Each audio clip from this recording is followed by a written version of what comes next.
نبی اسلام نے ارشاد فرمایا کہ 4 پانی کے ذخیرے ایسے ہیں جو سدرۃ المنتہا سے نکل رہے ہیں. سدرۃ المنتہا کی جڑوں سے نکلنے والا پانی.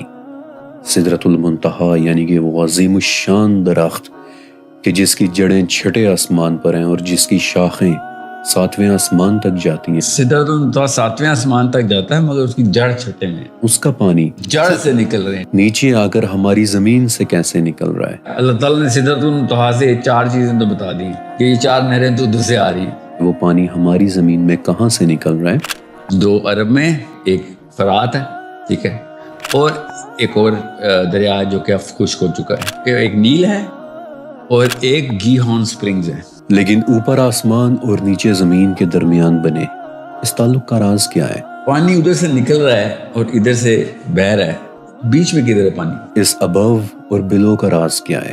یہ والا سوال تو بچہ بھی پوچھے گا نا. کیا تعلق ہے اس ابو اور بلو کا؟ کوئی اور ٹریجیکٹریز ہیں. Material, little material, water is material, right, matter transfuse کر رہا ہے کسی اور جگہ پہ اور نظر نہیں آ رہا اور زمین کے اندر سے پھوٹ کے دریا بن جاتا ہے, حالانکہ 7ویں آسمان سے آ رہا ہے. اور 7واں آسمان کوئی محاورے میں تو نہیں بولا نبی اسلام نے, وہ واقعی 7واں آسمان ہی ہے. ٹھیک ہے, آسمان کے اوپر ایک اور آسمان ہے, پھر پانی ہے, پھر ایک اور آسمان ہے. یہ تو لٹل جیومیٹری ہے ہمارے پاس. آج شاید پہلی مرتبہ آپ میرے ساتھ بالکل ایک نئی ہی دنیا میں داخل ہونے والے ہیں, کیونکہ اس سیزن میں ہماری آنکھوں کے سامنے کچھ بہت ہی گہرے راز کھلنے والے ہیں.